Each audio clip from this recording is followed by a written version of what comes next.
Welcome to my YouTube channel दोस्तों। मेरा नाम अमृत है और इससे पहले मैंने आपको बैलिस्टिक पढ़ाया है। आज सीरोलॉजी तो वैसे स्टार्ट हो चुका है, एक वीडियो मैंने उसका बता दिया है, बना के डाल दिया है। ये दूसरा वीडियो है सीरोलॉजी का, जो कि हम लोग सिलेबस के अंदर में एंट्री कर रहे हैं। आप सिलेबस के अंदर को आप हम लोग स्टडी करना स्टार्ट करेंगे कि सिलेबस के अंदर में क्या क्या है। एक एक टॉपिक में आराम आराम से आपको क्लियर करेंगे। तो हमारा जो पहला टॉपिक है सीरोलॉजी का, उसका नाम है कॉमन बॉडी फ्लूइड्स। अब बॉडी फ्लूइड्स होता क्या है, पहले एक मिनट में समझो कि बॉडी फ्लूइड्स होता क्या है। बॉडी फ्लूइड्स उसको कहते हैं जो हमारा शरीर कोई भी तरीके का फिजिकल एक्टिविटी कर रहा है या फिर केमिकल एक्टिविटी कर रहा है, उसके बाद जो रिलीज़ होता है हमारे बॉडी से, जैसे हमारा स्वेट हो गया, पसीना हो गया, म्यूकस हो गया जो सर्दी के बाद आता है, या फिर जितना भी अलग अलग जैसे वेजाइनल सिक्रेशन हो गया, ब्लड हो गया, ये सारा का सारा जो भी हमारे शरीर से बाहर निकलता है उसको हम लोग बॉडी फ्लूइड्स बोलते हैं। क्लियर है। बॉडी फ्लूइड्स कुछ और नहीं है, वही है कि हमारे शरीर में जो भी एक्टिविटीज़ या मेटाबॉलिज्म के कारण जो हमारे शरीर से लिबरेट करता है, बाहर की तरफ निकलता है, उसको हम लोग बॉडी फ्लूइड्स बोलते हैं। तो इसको फॉरेंसिक के टर्म्स में कैसे बोलेंगे, क्या होगा, चलिए आइए देखते हैं। एक मिनट बस देख लेते हैं कि स्क्रीन क्लियर है कि नहीं। हाँ ठीक। कॉमन बॉडी फ्लूइड्स क्या होता है? Common body fluids are the liquids produced और सिक्रेटेड, ठीक है, हम बताए थे आपको, प्रोड्यूस या secreted by the human body that play a various role in physiologically और पैथोलॉजिकल प्रोसेसेस में, ठीक है।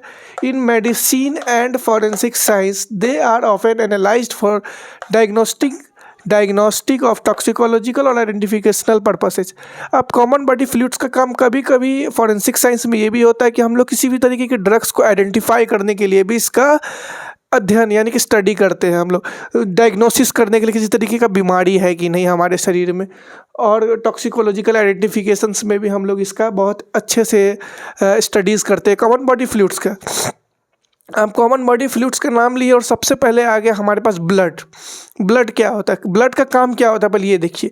ब्लड का काम होता है हमारे शरीर में ऑक्सीजन, न्यूट्रिएंट और हार्मोन्स को और वेस्ट प्रोडक्ट्स को ऑक्सीजन, न्यूट्रिएंट और हार्मोन्स को पहुंचाना और वेस्ट प्रोडक्ट को बाहर निकालना।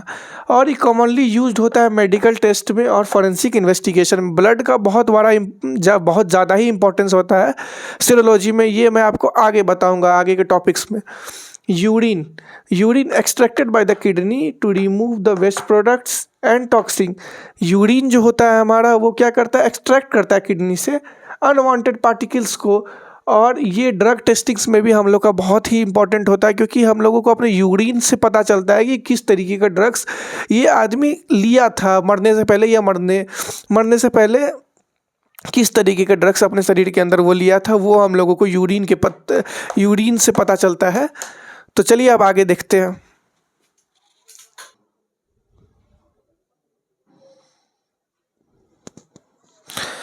तो अब हम लोग आगे देखेंगे कि सलाइवा क्या होता है। सलाइवा क्या होता है? Secreted by the salivary glands, aids in digestion. Saliva एक ऐसा कॉमन बॉडी फ्लूइड्स होता है जिसका काम होता है सलाइवरी ग्लैंड्स को डाइजेशन में मदद करना। Contains DNA and used in forensic analysis and disease testing. Saliva के अंदर डीएनए पाया जाता है जो कि हम लोगों को फॉरेंसिक टेस्टिंग्स में आइडेंटिफिकेशन करने में बहुत मदद करता है। चौथा है हमारा स्वेट। ये स्वेट जो होता है, स्वेट ग्लैंड से प्रोड्यूस होता है, जो कि हमारा बॉडी टेम्परेचर को रेगुलेट करता है। हमारा बॉडी टेम्परेचर को एटमॉस्फेयर के कंडीशन में लाने में सबसे बड़ा जो रोल होता है वो स्वेट का होता है। जितना हमारे शरीर से स्वेट अगर निकल रहा है तो हमारा जो बॉडी है वो एटमॉस्फेरिक कंडीशन में आ जाएगा। May be used in drug testing और हेल्थ मॉनिटरिंग। इसका इस्तेमाल होता है ड्रग टेस्टिंग में और हेल्थ मॉनिटरिंग में भी, कि हमारे शरीर में क्या ड्रग्स है नहीं है, वो भी हम लोगों को स्वेट से पता चलता है। और हेल्थ मॉनिटरिंग में कि क्या किसी का तबीयत ख़राब है या फिर कुछ ज़्यादा ही ब्लड प्रेशर है क्या, तो हमारे शरीर से पसीना जल्दी जल्दी निकलने लगता है, तो उससे भी पता चलता है। सीमेन क्या होता है? Reproductive fluid containing sperm.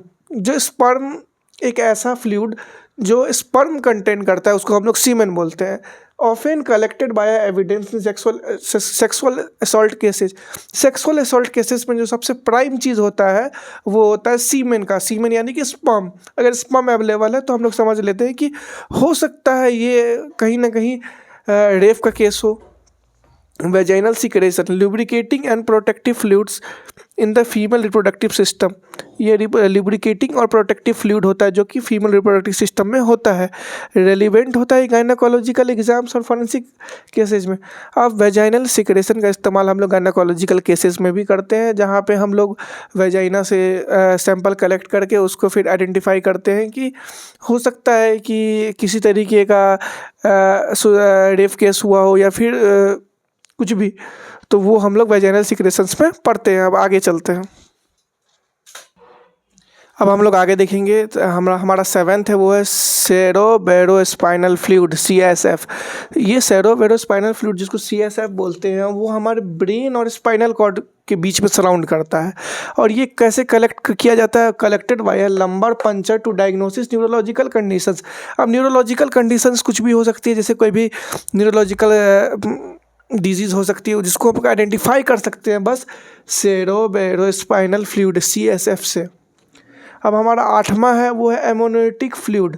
एमोनेटिक fluid वो होता है जो कि फीटस इन वोम्ब, जब कोई जो मदर होती है, जब कोई बच्चा जो होता है वो मदर के वोम में होता है, उस टाइम में ये लिक्विड वहाँ प्रेजेंट होता है, जो कि हमें मदद करता है parental diagnosis and genetic testing में।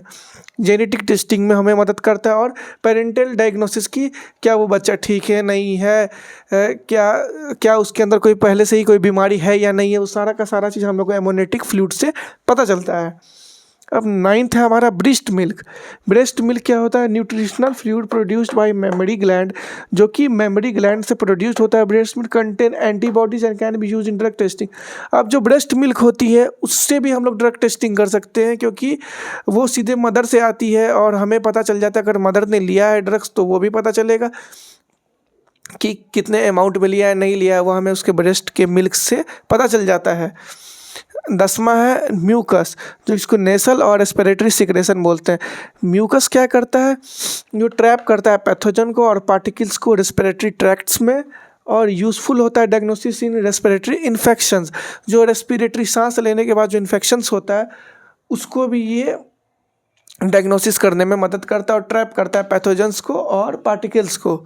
So here is the conclude, पूरा का पूरा टॉपिक हो चुका है। अगर आपको कोई भी डाउट हो, कुछ भी हो, कमेंट सेक्शन में फ्री टू आस्क। और इस 10 का 10 टॉपिक आपको हम 10 का 10 पॉइंट्स आपको कंप्लीट कर दिए हैं। तो चलिए मिलते हैं नेक्स्ट वीडियो में। Thank you.